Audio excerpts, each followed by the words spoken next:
this is an iHeart podcast. Guaranteed human.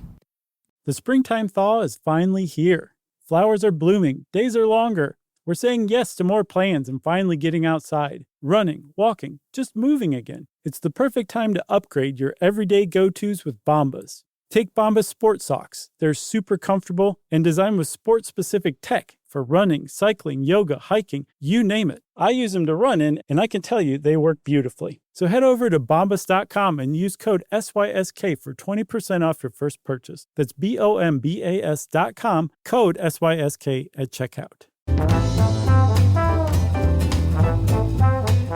Hey, and welcome to The Short Stuff. I'm Josh. There's Chuck. There's Jerry there. And we're caught in a web of greatness because this is short stuff from Stuff You Should Know. Are you sure? Oh, my brain got zapped for a second there. I just saw a Joro spider today either eating a bee or fighting a bee. I don't know what was going on, but it was tangling with a bee. Could have been two different steps. Perhaps. I've seen a bunch of them myself. We have them all over the house. And I had been remarking to myself, like, wow, these things are all over the place. And you sent this, and I was like, oh, well, that's why they're an invasive species. Here That's in right. Georgia, South Carolina for sure. And they're starting to move a little bit northwestward into other southern states like Tennessee and Alabama, but definitely up the eastern seaboard. And what we're talking about is what CNN called giant venomous Joro spiders are infiltrating parts of the U.S. Can you believe that? I mean, they're venomous, they're giant, and they are invading, but come on.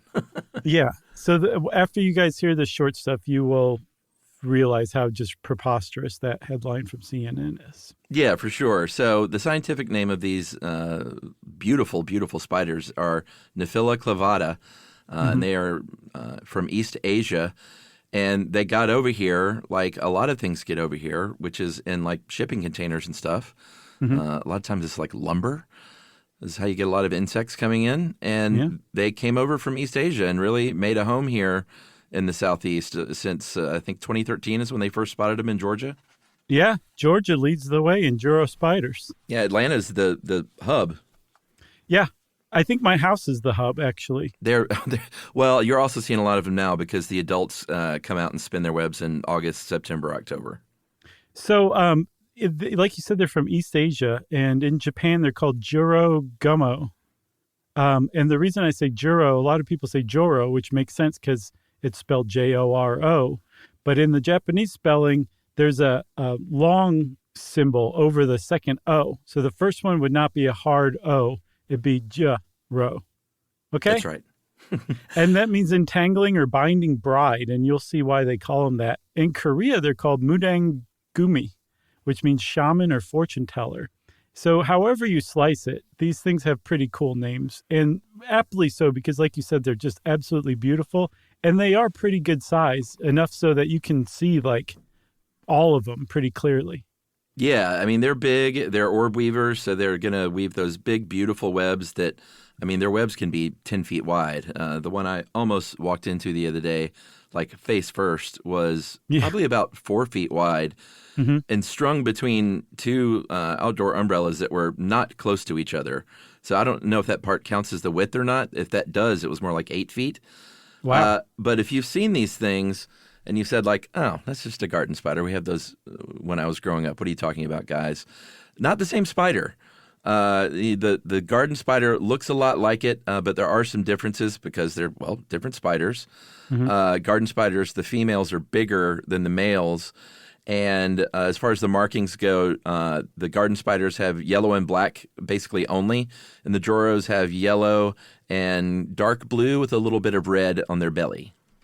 Yeah, they also have orange bands like around their legs. They're just really, really pretty. The males of the Joro spiders, too, are smaller, and they're kind of drab looking. So if you ever see a Joro spider and you're like, wow, that is a cool looking spider, it's a female every time. And then the other dead giveaway is if it's spinning a web, it's a female, because only the females spin webs for Joro spiders. And you said you you almost walked face first into a web? Correct. Have you ever run into one? I mean, I've walked through some spider webs in my day. Like, you do that a lot when you're like backpacking because you don't see them on the trail. So Right. that happens a lot. And here that like I walked through one earlier, just kind of on my arms, but it wasn't the nightmare scene where it's you realize it 3 inches from the spider being on your face kind of thing. Yeah. So one of the things that's characteristic of Joro spider webs is they don't necessarily break. Like it takes a lot to just walk through them. Like you can walk through them and you're kind of going to bounce off a little bit. It's not, not going to send you flying backwards, but it's not just going to snap as you walk through it. And I saw that those webs are so strong, birds can perch on them. Like it's not like the bird's getting caught in the web, but they can like just perch on the web for a little while while they figure out where to fly next. Wow. That's a strong spider web. That is. Is that a good time for a break? I think so. All right. We'll take a break and we'll be right back after I go take a quick shower.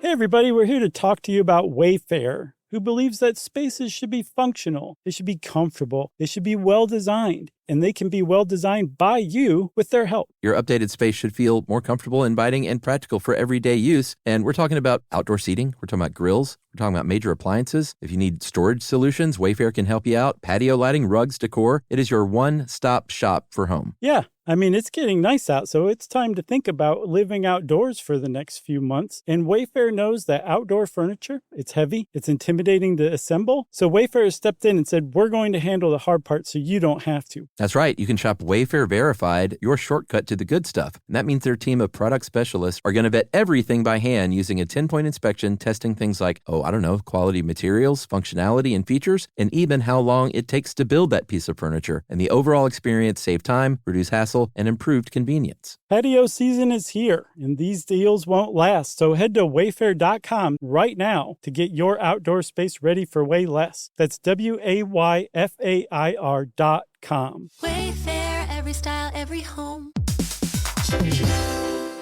Dell PCs with Intel Inside are built for the moments that matter. For the moments you plan and the ones you don't. Built for the busy days that turn into all-night study sessions, the moment you're working from a cafe and realize every outlet's taken. Yeah, the times you're deep in your flow and the absolute last thing you need is an auto update throwing off your momentum. That's why Dell builds tech that adapts to the way you actually work. Built with a long-lasting battery so you're not scrambling for the closest outlet, and built-in intelligence that makes updates around your schedule, not in the middle of it. That's right. They don't build tech just for tech's sake. They build it for you. Find technology built for the way you work at Dell.com/Dell PCs. Built for you. Just like the number of stars in the sky, there is so much stuff you should know.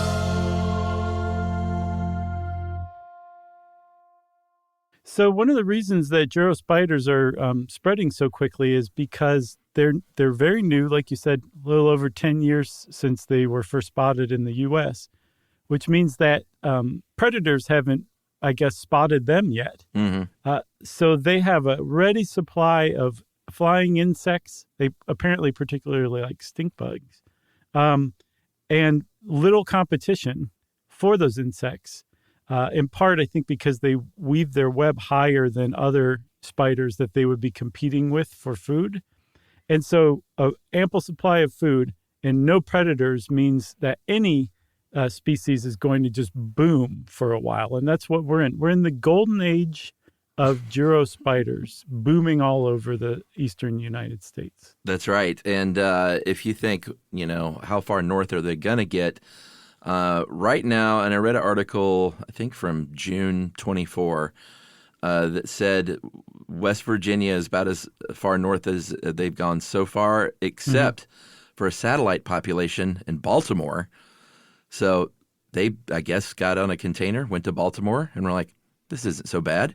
I think one of the things we didn't mention that, since they're so native to Georgia especially, or not native, I guess, but invaded in Georgia first, the University of Georgia has done a lot of studying on them, and they found that It turns out these guys can live in a lot colder weather than they previously thought they could. So they'll be to you soon, New Jersey, New York, and beyond.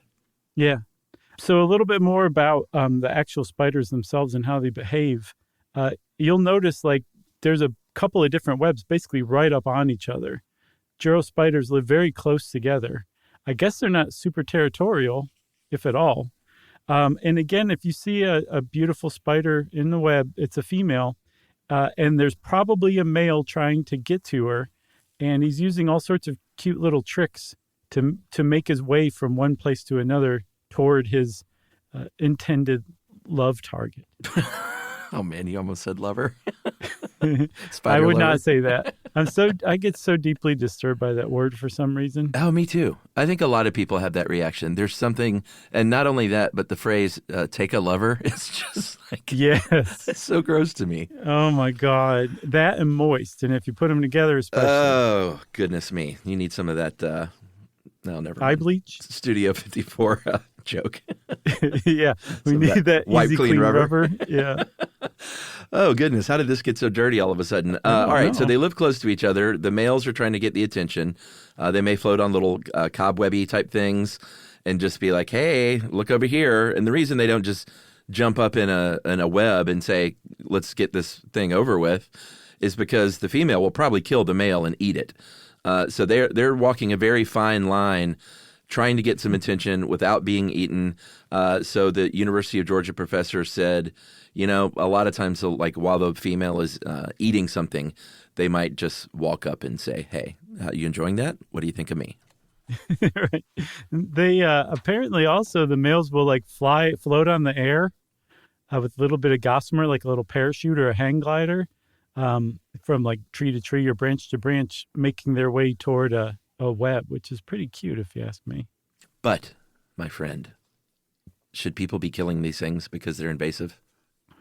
No, you shouldn't. For one thing, it's not entirely clear what kind of impact they're having on the ecosystems they move into, but there's certainly no apocalyptic impacts going on. Yeah. Because everything seems to be fine and the other spider populations don't seem to be shrinking as the Joro spiders move in. That's a really bizarre thing if that's true, if they're having like no weird impact. But again, they expect that they're going to start being predated on. That's harder to say than you'd think. Yeah. Pretty soon, so we shouldn't have much to worry about. And I hope this isn't one of those podcasts that ages like milk, Yeah. But yes, I'm hoping that all the entomologists are right where they're like, just relax, everybody. They're poisonous or they're venomous, and they will bite you under certain circumstances. But if you leave them alone, or even if you walk into their web, more often than not, they're going to run away from you. So to answer your question in a very long, roundabout way, no, you should not kill them. No. I think they're basically saying, hey, there's plenty of stink bugs, so that's fine. It's not like they're killing off the honeybees. And if they do bite you, it'll, you might get a little local reaction, but it's not the kind of venom that's going to do any kind of harm to you, really. No. And this article likened it to a bee sting. And I remember Yumi getting bitten by one of these. And I asked her, I was like, was it like a bee sting? She's like, no, it wasn't nearly as bad. Yeah. So I decided that wasn't a dramatic enough story. So I was going to tell everybody that her hand blew up like a Cabbage Patch doll. She got bitten by one, huh? How'd that happen?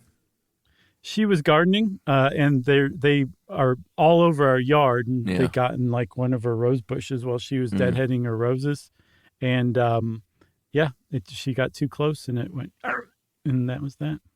I'm gonna get Yumi some gardening gloves. Oh, she's got some, but sure, give her some more. You should reach into all the hidey holes with those things on. Yeah, for sure, especially those heavy duty ones. You got anything else?